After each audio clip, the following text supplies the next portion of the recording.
What's up, everybody? It's me, Chris, here to give my UFC 98 afterthoughts. I know it's a little late, my bad. Just got caught up today doing stuff. I did really bad on my predictions on this fight, to be honest. Fortunately, a lot of other people did as well. From what I've seen online, people I was talking to, watching it with last night and whatnot. But anyways, let's get to it. First fight of the night was Sean Shirk versus Frank Edgar. I was wrong on this one, gotta be honest. I thought Shirk would win a decision here. I thought it would be like a Frank Edgar's fight against Gray Maynard, but it didn't play out that way. It looked more like Sean Shirk versus Tyson Griffin, but Shirk on the losing end this time. Or maybe more like Shirk versus BJ Penn. Anyways, most of you remained standing the whole fight because neither could get each other down really too much to get each other to the ground. The wrestling kind of canceled each other out. Edgar just had better boxing. He had really good movement. He was faster. I believe he had a longer reach. He basically just outboxed Sean Shirk the whole fight. It was actually a pretty good fight, though. It was pretty entertaining. Good way to start the night. And Edgar even threw on for good measure, threw on a guillotine at the very end of the third round to lock up the fight. But he already had it anyway. But it looked really good, So, 155 lightweight stacked. So both these guys aren't going to be lacking for competition. But credit to Edgar, he looked really good, and it was a good way to start off the night. Next up was Dan Miller against Chael Sonnen. Chael Sonnen was a last-minute replacement. I was wrong on this fight as well. I picked Miller to win by submission. Almost thought it was going to happen, Chael Sonnen went for the takedown to start the fight. Miller locked on a guillotine. Looked like he had him, man. Sonnen's face was all red. But he was able to fight through it, He was able to hold out, didn't tap. And after that, he just went to work on dominating Miller from the top position the whole fight. There were a couple times here and there where Miller would lock on submissions, looked like he might get something, but it was never close aside from that first guillotine attempt. Sonnen just dominated the whole fight from top position with the better wrestling, with the ground and pound. Not the most exciting fight, to be honest, kind of boring, but Sonnen got the win. He was a last-minute replacement, so, he'll keep moving on, and maybe he'll fight Yushin Okami, who was supposed to be Miller's original opponent. Either way, not the most exciting fight, but a dominant, impressive performance for Chael Sonnen, especially on such a last-minute replacement. Next up, we had, I believe they threw in Andre Guzman, Krzysztof Szynski here, which was on the undercard. Wrong again. I picked Guzman to win this fight. Szynski was a last-minute replacement for Houston Alexander. They were standing. I thought it would be more of a ground battle, but they were trading punches. And Szynski caught Guzman and hurt him. Followed up with more punches and just dropped him. He knocked Guzman out. He finished him off. Really impressive performance by the Polish experiment, Krzysztof Szynski.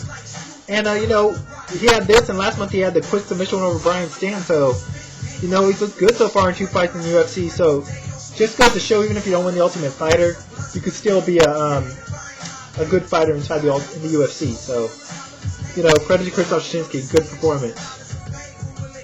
Maybe he could fight Houston Alexander when he comes back. You never know. Next up, we had Drew McFedries against Xavier Fopopokam, Professor X. Another one I was wrong on. I picked Professor X to win by first-round TKO. Not so much opposite. Drew the Master McFedries. They came out striking. Drew caught him with a huge punch. Hurt Professor X. Drew just stayed on him. Once he hurt him, he was all over him with punches.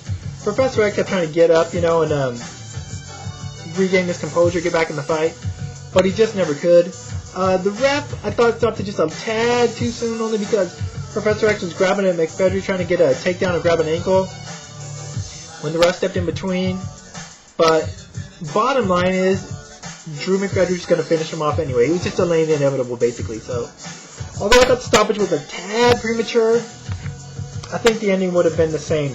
So, credit to Drew McFedries. I really want to see him fight James Irvin next, who was his original opponent. He had to pull out due to an injury. I want to see that fight. That will be an awesome fight. Both guys just like to stand and trade bombs. That's probably one of the most fights I want to see the most this year.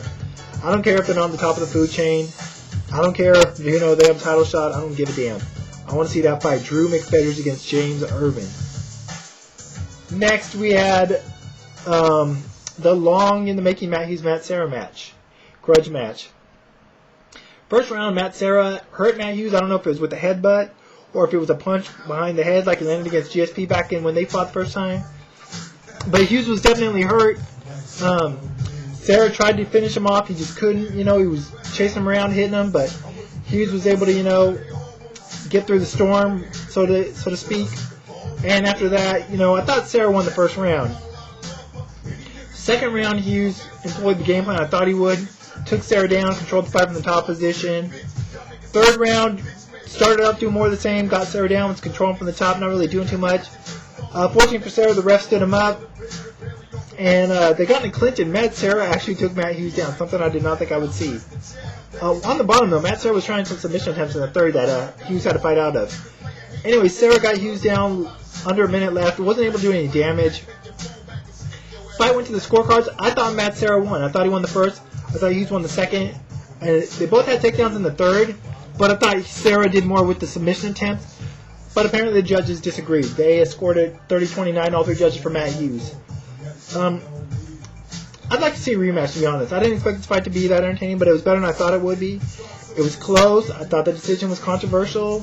So why not give him a rematch? I mean, who else are these guys really going to fight in that division at this stage of their careers? Anyways, next up we had the main event. Rashad Evans versus Lyoto the Dragon Machida. Another fight I was wrong on. I picked Evans to win by decision, although I said I wouldn't be surprised if Lyoto won. But I was surprised in the way he won. First round, Evans tried to be the counter fighter, tried to make Machida come forward. You could tell Machida was a little uncomfortable doing so. He's not used to coming forward. You could tell it kind of bothered him a little bit, but he just remained patient. First round, not too much happened, to be honest, but Machida, I did think, won the first round.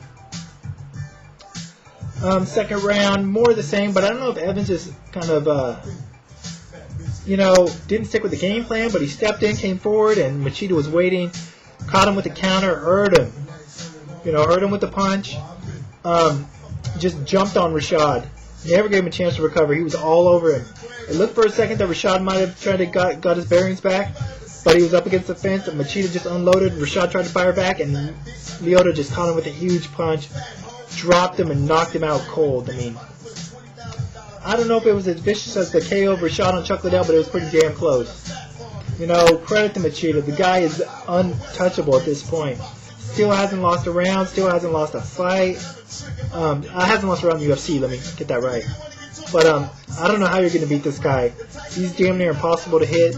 He's much like, for boxing fans, a Pernell Whitaker defensively, but he's got a better offensive and more impressive offensive arsenal. I don't know, I guess Rampage is probably next. I don't know if Rampage can win that fight. I like Rampage, I'm a fan, I gotta be honest, but style-wise, I don't know if he can beat Machida, I don't know if he can catch him. I'd like to also see maybe Shogun fight Machida. I don't know if he could win either, but I think that'd be a really good fight. Anyways, credit to Lyoto the Dragon Machida. Impressive victory. Deserving champion. I'm sure Rashad will bounce back, Everybody loses eventually. It just, was his time, I guess. Anyways, a couple other fights they showed afterwards. Tim Hague versus Pat Barry. Barry caught Hague and stunned him with a high kick early, but he got reckless, went after Hague, got caught in a guillotine. Pretty elementary guillotine, to be honest. Barry had no defense for it, just doesn't have very good submission defense at this point, and had to tap out to a guillotine. Whether Mirko Cro Cop wins his next fight or not at UFC 99 in Germany against Mustafa Al-Turk, I want to see him take on Pat Barry next. Both are kickboxers, both are kind of smaller heavyweights. Be a sick fight. I hope it gets made. Last fight of the night they showed Brock Larson versus Mike Pyle. Pyle was the last minute replacement for Chris Wilson. Mike Quicksand Pyle is his nickname. He showed why. He was all over Larson with submission attempts. It was awesome. I mean, it was really impressive. He was throwing on triangle attempts, arm bars, guillotines, Kimuras. I mean, he was just throwing everything in the kitchen sink submission-wise at Larson. But all credit to Larson. He was able to evade all the submissions. And, eventually he was able to lock on an arm triangle himself, something I didn't see coming. I thought he would win that fight, but I didn't think he'd be able to submit Mike Pyle because Mike Pyle is a very good submission fighter himself. But he got the win in the first round. Impressive performance by him as well. I believe he got submission of the night. Overall, it was a pretty good event. Couple good fights. Couple not so exciting fights, but pretty good event overall. Machida's definitely the fighter of the night. Looking forward to see who he fights next. I never really was looking forward to his fights before. Wasn't impressed by his style, even though I respect the fact that he wins all his fights. But I'm just curious to see if anyone can beat this guy. I don't know who can at this point, but someone. I don't know. It's not going to be an easy task. That's for damn sure. He definitely proved that. Anyways, In case you didn't get a chance, I did predictions for Dream 9, crazy event going on Tuesday night. Jose Canseco's supposed to make his MMA debut against the 7'2" Hong Man Choi. A lot of other good fights on that card as well. Check that video out. Also, I'd like to hear you guys' thoughts on Sarah Hughes, who you thought won that fight. I thought Matt Serra won. I'd like to hear what you guys thought. Might be back later on this week to give my afterthoughts on that Dream event if I get to see it. If not, I'll be back, with Strike Force predictions coming up pretty soon. Till then, though, I'm out of here, y'all.